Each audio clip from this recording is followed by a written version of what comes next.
जब वो शॉपर मैंने फेंकी तो एक कबूतर काला, जिसे हम जंगली कबूतर कहते हैं, वो हवा में कहीं से आया। उसकी रफ्तार इतनी तेज थी कि मैंने थैली फेंकी और उसने उसको ग्रैब किया और उड़ गया। अस्तगफिरुल्लाह इन्नल्लाह गफूरुर रहीम। ये जो चीज़ होती है ये इनके खाने की चीज़ होती है।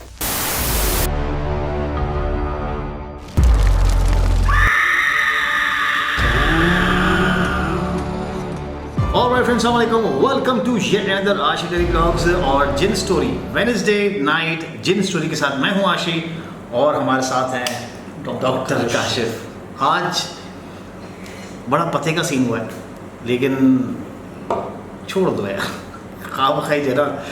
एक बंदे ने प्रैंकस्टर है, उन्होंने हमें कॉल की थी और मतलब डॉक्टर काशिफ को कॉल की थी, और वो चेक करने के लिए कि डॉक्टर काशिफ वाकई कुछ कमाल करते हैं या सिर्फ लगाई बुझाई करते हैं।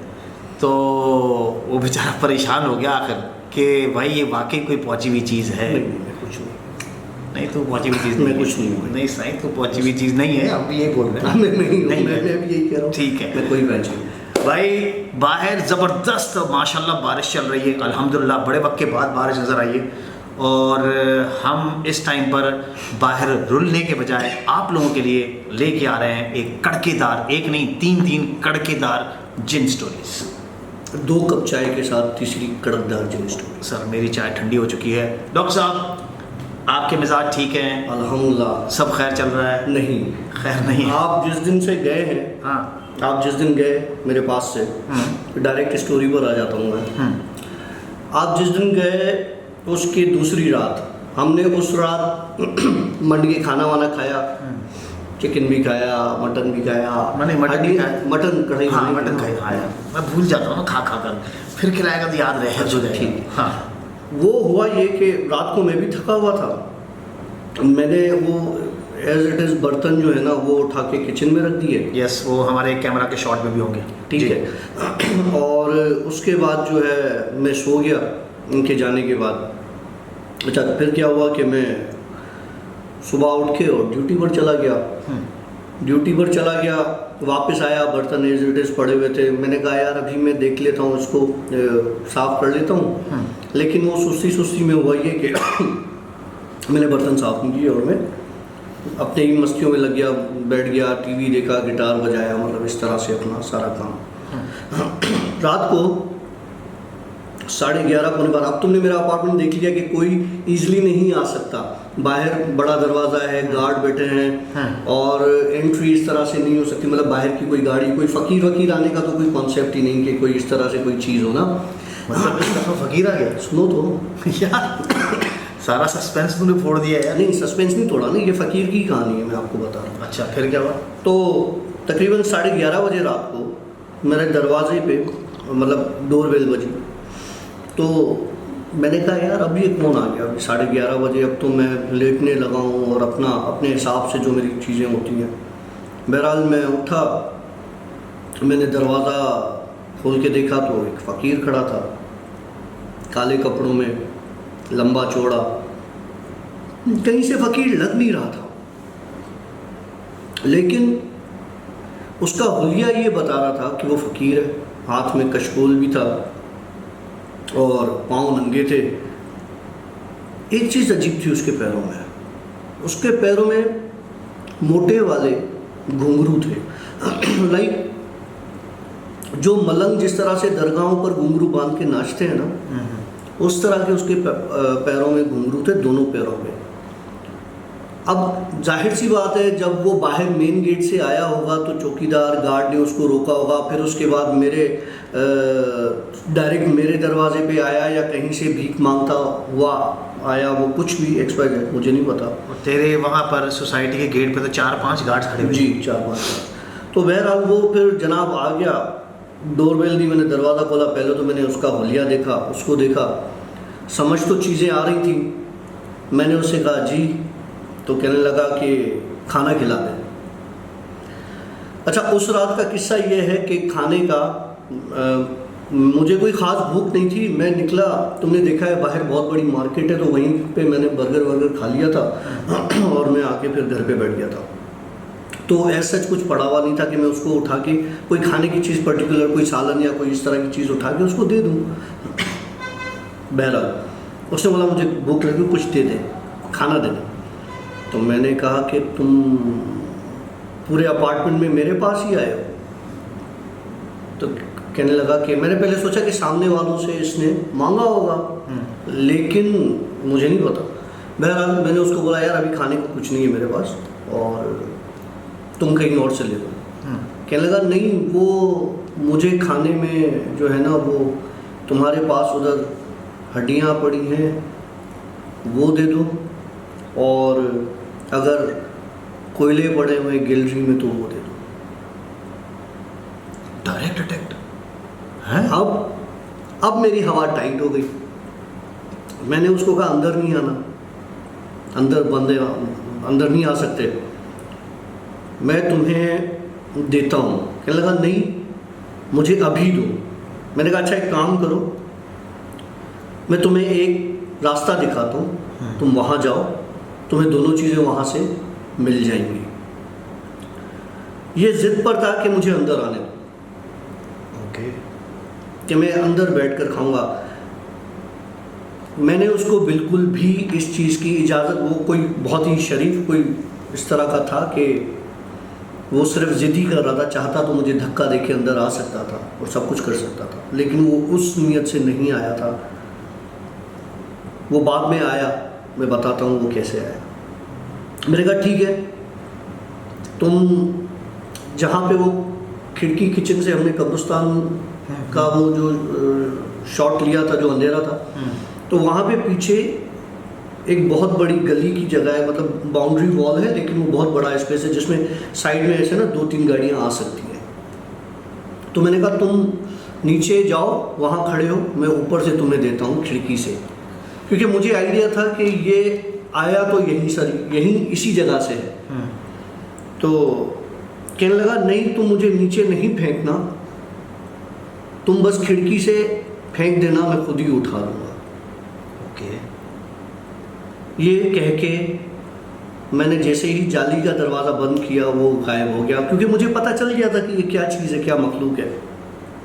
मैं गया किचन में, मैंने एक थैली में वो सारी हड्डियाँ वड्डियाँ प्लेट व्लेट साफ़ करके डाली, और अपनी गैलरी से मैंने बारबेक्यू वगैरह के लिए कभी कभी कुछ कोयले रखे हुए हैं, उस थैली में वो कोयले डाले और उस किचन की खिड़की से हाथ निकाल के मैंने वो ऐसे फेंकी। जब वो शॉपर मैंने फेंकी तो एक कबूतर काला, जिसे हम जंगली कबूतर कहते हैं, वो हवा में कहीं से आया। उसकी रफ्तार इतनी तेज थी कि मैंने थैली फेंकी और उसने उसको ग्रैब किया और उड़ गया। मैंने कहा चलो ये तो कंफर्म हो गया कि ये कुछ और चीज़ थी। इस तरह की चीज़ तो अमूमन होती रहती है। मैं बेफिक्र होके मैंने कहा ये टल गई वाला ना, मैं सो गया। बड़ी सुकून की नींद की। रात को 3 बजे अजीबोगरीब आवाज़ें आने लगी, किसी चीज़ के गुर्राने की, किसी चीज़ के गुस्सा करने की, किसी चीज़ के चिल्लाने की, चीखने की, औरतों के, मतलब अजीबोगरीब आवाज़ें आती रहीं, बच्चों की चिल्लाने की, चीखने की आवाज़ें आती रहीं। मेरे ख्याल से हमारे घर वाले ब्लॉग में बच्चों की चीखने की भी आवाज़ें रिकॉर्ड हुई हैं। एक अजीब सी आवाज़ करके इस तरह की एक आवाज़ आई है, और कुछ बच्चों की भी चीखने चिल्लाने की आवाज़ें रिकॉर्ड हुई हैं। बहरहाल तो वो आवाज़ें आती रहीं। अच्छा, उसके बाद वो रात इस तरह से गुजर गई, करवटें लेते बेचैनी में, ये वो। दूसरे दिन सुबह उठा, बेजारी में ड्यूटी पर चला गया। ड्यूटी से वापस आया तो देखता हूँ कि वही काला कबूतर जहाँ पे हमने जिन स्टोरीज रिकॉर्ड की थी और जहाँ पे गिटार पड़ा हुआ था, वो तेरा बाहर का ड्राइंग रूम जो है, लाउंज जो है, ठीक है, लाउंज, वहाँ गिटार के पास बैठा था। अच्छा। अब पहले तो मुझे जाहिर सी बात है ऐसे एहसास तो नहीं हुआ कि कोई चीज़ बैठी है। मैंने अपना चाय वाय बना के पी ली थी और गिटार उठा के कभी कभी बैठ जाता हूँ, तो वो मैंने गिटार उठाने की कोशिश की थी, तो वो गिटार के पास बिल्कुल कबूतर, और तुमने देखा है वो इतना सा स्पेस है और एक गुलदान पड़ा हुआ है और वहाँ पे वो नीचे। बहरहाल मैंने उसको देख के मैं चौंक गया। जाके मैंने सारी खिड़कियाँ दरवाजे चेक की। मेरा एक घर का पुरस्कार कमरा है जो लॉक रहता है, जो मैंने आशी को भी नहीं दिखाया था। हाँ, जिसका आपने बताया कि इसमें बस सामान पड़ा हुआ है, कचरा है सारा, वो तो वो मैंने लॉक रखा हुआ है, उसकी चाबी मेरे पास नहीं है। बहरहाल तो हुआ ये कि हंस क्यों रहा है? ऐसे ही हंसो, अच्छा वो कुछ नहीं है। अच्छा, चलो। तो हुआ ये कि वो कबूतर उस गिटार के पास नीचे बैठा हुआ था। अब गिटार तो मैंने नहीं उठाया, अब मैं उस कबूतर को देख रहा हूँ और वो मुझे देख रहा है। अब ये आंखों आंखों में प्रेम कहानी चल रही है दोनों की, मेरी और कबूतर की। अब मैं उससे क्या बात करूं कि भाई क्यों आया, कैसे आया, कहाँ से आया, दरवाजे बंद, खिड़कियाँ बंद, हर चीज़ बंद। अब कुछ लोग कहेंगे कि डॉक्टर काशू आपको उस वक्त फ़ोटो खींच लेना चाहिए था, उसकी वीडियो बनानी चाहिए थी ना। मेरे भाई ये इंसिडेंट्स ऐसे होते हैं कि आपके होश उड़ जाते हैं उस वक्त, ठीक है। आप मोबाइल, एक और आपको बाद में किस्सा बताऊंगा आज का। बहरहाल वो हुआ ये कि मैंने उसको बोला उठ जा, मैं खिड़की खोल रहा हूँ, वापस चला जा। बहरहाल वो नहीं सुन रहा था कोई भी बात, मतलब वो वहाँ से हिलने की कोशिश, मैं जैसे ही उसको हाथ लगाने की करूँ वो उड़ के किचन की तरफ जाए, रूम में जाए, मतलब उसने पूरा घर मेरा घूम लिया। आखिर में वो आके दोबारा गिटार के पास ही बैठ गया। मैंने कहा ये थक के इधर बैठा है तो अब मैं इससे बात करूँगा। मैंने इसे लिटरली कहा, मैंने कहा कल तुम आए थे, मैंने तुम्हें कहा था मेरे घर में अंदर दाखिल नहीं होना, तुम आज मेरी इजाज़त के बगैर इस घर में दाखिल हुए हो और तुमने ये बहुत गलत किया है। अब अगर तुम चाहते हो कि तुम चले जाओ आराम से तो तुम चले जाओ, अगर तुम चाहते हो कि कोई मसला हो, चाहे उसमें मेरे साथ हो या तुम्हारे साथ हो, मतलब वॉर हो जाए, अब तो फिर तुम्हारी मर्जी है। लिटरली वो उड़ा है और मेरी थाई पर आके बैठा है। मैंने उसको बड़े प्यार से पकड़ा है, खिड़की खोली, जैसे ही उसको उड़ाने की कोशिश की तो मेरे हाथ में कुछ भी नहीं था। ये किस्सा बता रहा हूँ तुम्हें जुमेरात का, तुम मेरे पास बुध का, तुम मेरे पास मंगल को आए थे, ट्यूसडे को तुम आए थे मेरे पास, ठीक है। बुध को ये सीन हुआ, फिर जुमेरात को हुआ और जुमेरात की रात को ये इस तरह से उड़ गया। अच्छा, ये तुझे कंफर्म है कि वो कबूतर ही था? अगर वो कबूतर ही था तो मेरे हाथों में गायब नहीं होता। अच्छा, क्योंकि उसको मैंने उड़ाने की कोशिश की तो मेरे हाथ खाली थे उस वक्त। नहीं, तुझे कैसे पता चला कि वो कबूतर था? वो कबूतरी भी तो हो सकती है। नहीं मतलब क्योंकि वो प्यार, इश्क, मोहब्बत तो देखो फीमेल जिन के साथ होगा ना तेरा। देखो वो मलंग था जो मैं मुझसे भीख मांगने आया था तो जिन, और वो मेल था। उसके बाद जब मैंने हड्डियाँ फेंकी तो वो कबूतर की शक्ल में ही उस खिड़की से लेके उड़ा था, काला जंगली कबूतर होता है। देख, मेरा ये मासूमाना सवाल था ना, इसको तो गलत वे में नहीं ले, जो कॉलर सेंस नहीं था। मतलब ये कि क्या पॉसिबिलिटी है कि मेल जिन तेरे साथ दोस्ती बनाना चाहे, या ये पॉसिबिलिटी है कि फीमेल जिन ही मेल के साथ अटैच होती है? ज़रूरी नहीं। अच्छा, ऐसा कुछ नहीं, कहीं मतलब नहीं। मेल के साथ अटैच हो सकता है?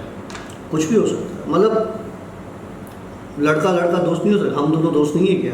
तो क्या हमारा इश्क चल रहा है? नहीं, तो तुमने तो वो प्यार भरे वाले गाने वाने चला दिए, कहीं मतलब प्यार वो ना हो जाए आंखों आंखों में। नहीं, देखो वो कबूतर जिस तरह से मुझे देख रहा था ना मैं तुम्हें वो सिचुएशन बता रहा हूँ कि वो किस तरह से मुझे देख रहा था। या तो वो सहमा हुआ बैठा था अगर कबूतर था तो, ठीक है, या तो वो चाह रहा था कि मैं उससे बात करूं और उसकी प्रेजेंस को एक्सेप्ट करूं, क्योंकि खिड़की दरवाजे सारे बंद थे, उसके आने का कहीं से कोई सवाल पैदा नहीं होता। और फिर जब मैंने उससे बात की है और वो उसकी बात करने के बाद आके मेरे थाई टांग पर बैठा है और बड़ी इज्जत के साथ जो पूरे घर में भाग रहा था, और फिर मैंने उसको इज्जत से हाथ में उठा के जैसे ही उड़ाने की कोशिश की है, तो जैसे अभी हाथ खाली हैं उस वक्त इसी तरह से हाथ खाली थे। अच्छा,